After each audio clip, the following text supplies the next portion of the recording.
There are currently over 65 million Americans receiving Social Security benefits, and in a recent poll, 96% of Americans even said that Social Security was either the most important government program or an important one compared with the others that we currently have.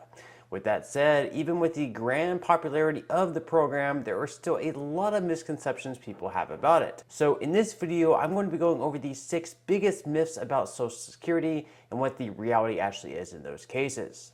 Now, before I dive into today's video, if you wouldn't mind helping me out real quickly by just giving this video a like, that just signals to YouTube that this video may be helpful to other people like you. Okay, so the first myth about Social Security is that the program is going completely broke and it won't be able to keep paying benefits within the next 10 to 12 years. And while this is partially true, it's not entirely factual. Straight from the SSA.gov website, the Social Security Board of Trustees projects program costs to rise by 2035 so that taxes will be enough to pay for only 75% of scheduled benefits. This increase in cost results from population aging, not because we are living longer, but because birth rates drop from 3 to 2 children per woman.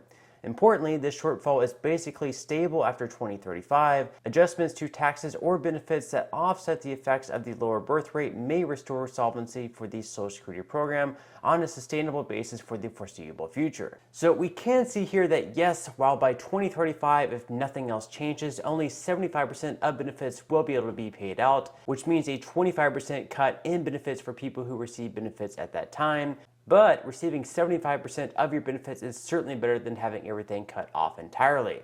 Furthermore, they go on to say that after 2035, we shouldn't see any further cuts from the 25% cut, and this problem can be solved by making adjustments to taxes. This could mean not having a cap on the 12.4% Social Security tax rate, which is currently capped off at $160,200. This means that you only pay 6.2 to 12.4% in Social Security taxes on the first $160,200 that you earn in 2023.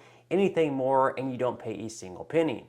So hopefully by then our lawmakers in Washington will figure things out, but even if they don't, it doesn't mean that Social Security will be completely broke. They just won't be able to pay out 100% of the normal benefits. Branching off of that point, the second misconception about Social Security is that it will fully fund your retirement. With these benefits, you will be able to fully fund your lifestyle without needing any other sources of savings or income.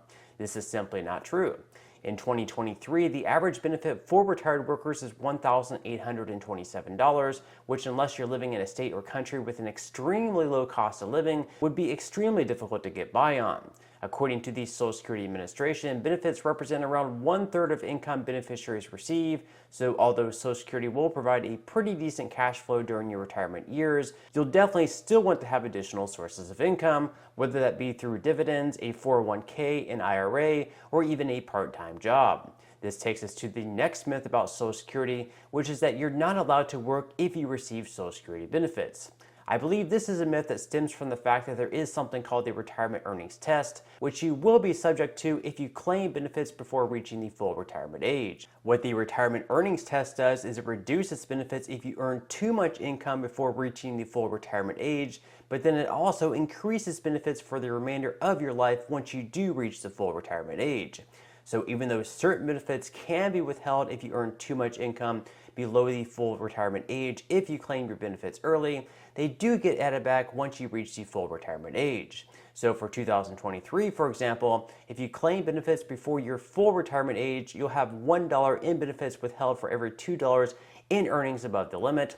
So this year, that limit happens to be $21,240. If you earn $21,242, you'll be $2 over the income limit, which means that $1 in your benefits will be withheld.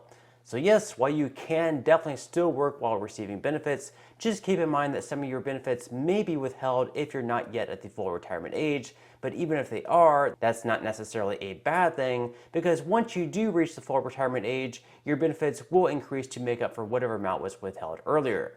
Another misconception about Social Security is that your benefits won't be subject to income tax. Since during your working years you were paying money into the system to receive later on, you'd think that you wouldn't be taxed yet again. However, if you thought this way, that you wouldn't be taxed double, you would be wrong. If you have other sources of income, you'll need to add those up, which include things like wages earned, retirement account distributions, and dividends. From there, you'll need to add half of these Social Security benefits you receive. If that total exceeds $25,000, you may have to pay income tax on up to 50% of your benefits as an individual. If the amount exceeds $34,000, you may have to pay taxes on up to 85% of your benefits. For joint returns, you may have to pay income tax on up to 50% of your benefits if your combined income is between $32,000 and $44,000, and if it exceeds $44,000, up to 85% of your benefits may be taxable. So again, even though you pay taxes into the system throughout your working years, you can still definitely be subject to double taxation once you start receiving benefits. This brings us to our next misconception, which isn't totally false, but something important to cover, is that you're able to retire at the age of 65. And I believe this misconception came from the fact that 65 is sort of considered the magic number of when most people retire. So because of that, people also believe they can begin receiving max benefits at that age. Unfortunately though, full Social Security benefits are not available until you reach your full retirement age, which, depending on your birth year, can be anywhere between the ages of 66 and 67. Those born in 1960 or later have a full retirement age of 67, and for each birth year prior to that, the full retirement age goes back 2 months. So for those born in 1959, for example, their full retirement age will be 66 years and 10 months. And if you decide to take your retirement early, your benefits will be reduced by 0.5% for each month before your full retirement age up to 36 months. This means if you take your benefits 1 year before your full retirement age, you'll only receive 93.33% of your normal benefit. If you retire even earlier than that, earlier than 36 months, then your benefit is further reduced by 0.5% per month.